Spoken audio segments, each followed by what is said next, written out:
Hey guys, and welcome back to my channel. So in this tutorial we are going to do a little bit of an experiment and see if we can make our own rose quartz coasters. So I was given these as a gift and they're absolutely beautiful, and I wanted to see if I could make something really similar but using resin instead.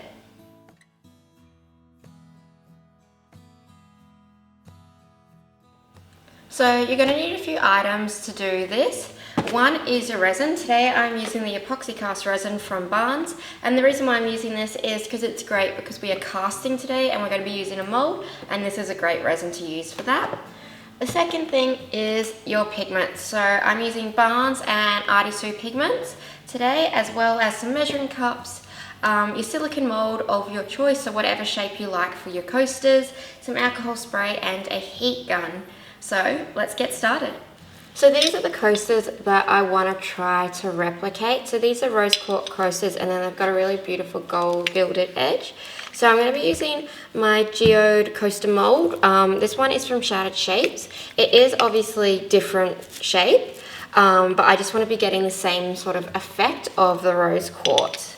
So my first step, and this is my first step anytime that I use a silicone mold, is I always give it a spray with alcohol.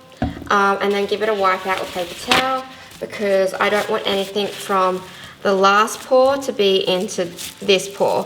And if you leave anything in your molds, it's going to set into what you're making.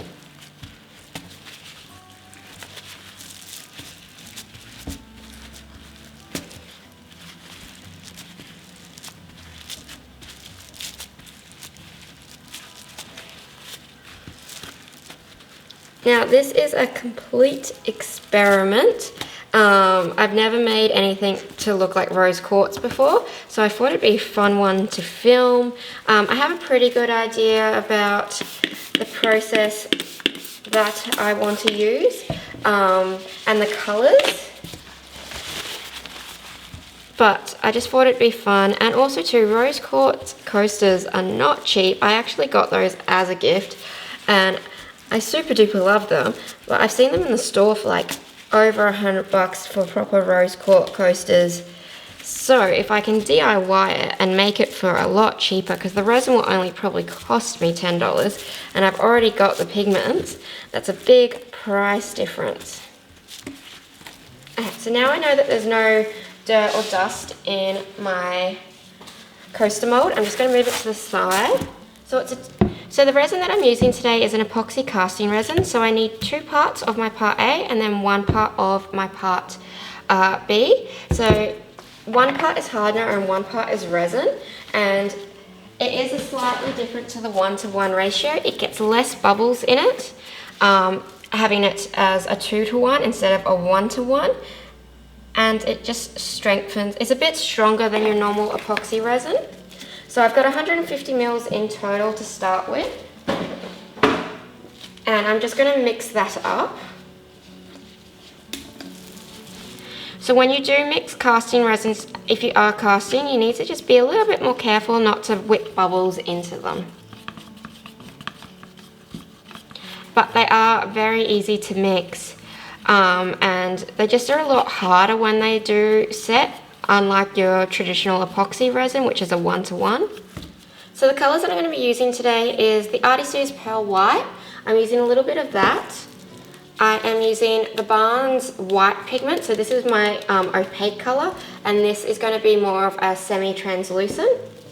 And then I've mixed together a little bit of the blush and a little bit of the Pearl Beige, a really, really tiny bit, because I want it to be pretty much translucent. So there's not much in there at all.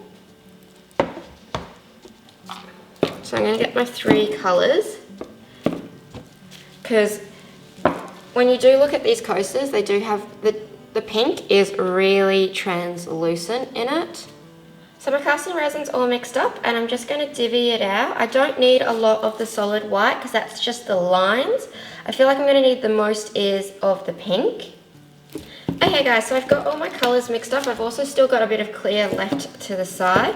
So I've got my white, I've got my pink, that's super translucent. I might add a little bit more pigment into it. I'll just see how it's going. And then I've also got my sort of translucent shimmer white as well. So my first step is I'm going to put the white down, because as you can see in these coasters, they've got those beautiful lines and they go in all different directions. So I'm just going to get my paddle pop stick and start just putting lines down.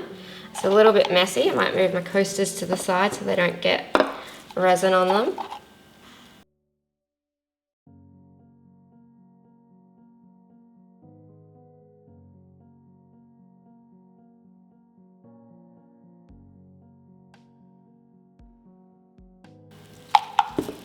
And then I'm going to add a little bit of blush.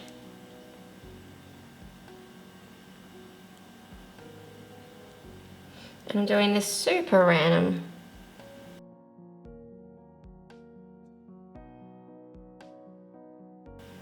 I think I probably should have let the white start to set first. I think I should have made up a little batch of white and done lines first, because now it's kind of blending together.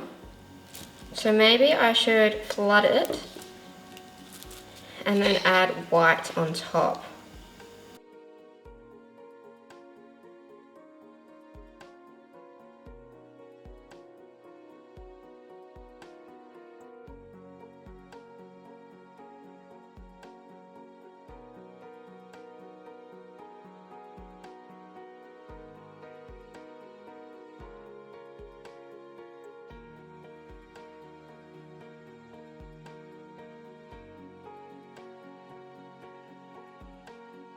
So it does actually look pretty cool, but it's not the exact effect I want. I do need to mix up some more pink, because I feel like if I do a second layer and let this set for a bit and then do a second layer, I'm going to get those lines that I want. But I do actually really like this, and I think it's like, you know, not everything works out perfectly the first time you do something, but this does look pretty good.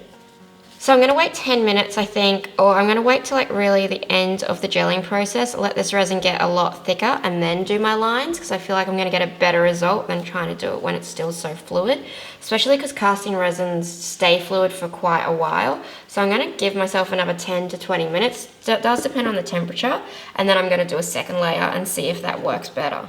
Okay, so I've waited about 15 or 20 minutes, and I'm just going to add my white now, and then I'm gonna like let it set, and then I'm just gonna do a second coat once it's fully set. But I actually kind of like how this is looking. Like, I know it's not exactly the original plan that I had, but I feel like it still looks really cool. So this is actually even a little bit warm, so it's probably at that perfect stage.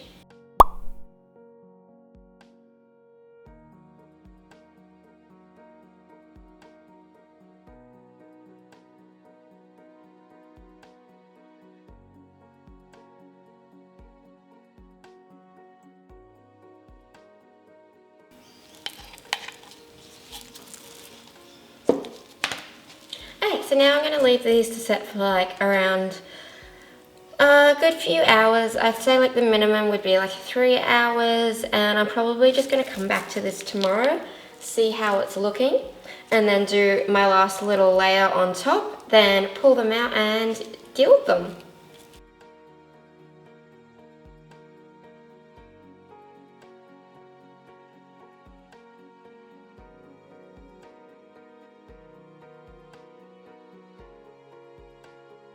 So now I've got my last step to do with my coasters, and that is to just put the really pretty gold edging on it. So I've just popped all my coasters up on the cups because I need to go around the edges, and I have just mixed up my gold edging, and this is the satin varnish, which I bought from Archery Creative, and then I'm also using an Archery Creative gold pigment. I don't know what gold it is.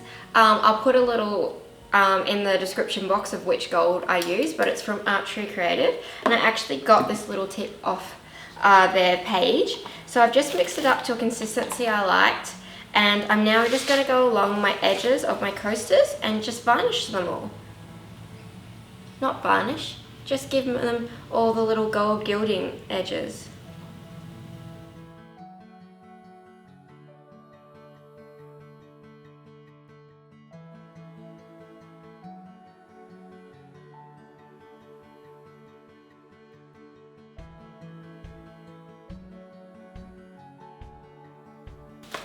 So just like that, with all the edges done, I'm just going to let this dry and I'm going to place it just on top of my cup, so that way it's not going to be touching anything while it's drying. And then I'm going to do the other 3 now, and I think I'm probably going to have to do double coats on this just to get that consistency that I'm after. So let me know what you think of my first attempt at trying to make these coasters. There are a few things that I would like to change if I was to do this again, and that would be to pour the pink down first and then to add the white stripes on top. Instead of doing it the opposite way. And I think also too, trying to get a pink that's a little bit more pinkier and not so apricot-y. I thought it would be, but I think like when it mixed with the resin, it's just changed slightly. So those would be my 2 big things that I would change. But overall, I do really like these coasters. I think I would just do those little slight changes. But let me know in the comments below what you thought of these. Is this something that you would try at home? And if you had any tips or tricks to make these go a little bit more smoother and to make them look a little bit more natural next time I try these. Thank you guys so much for watching, and if you like this tutorial, please do give it a big thumbs up, as it really does help me out. And if you're new to my channel, please do subscribe, as I love to post new resin and art and DIY projects all the time on my channel. Thank you guys.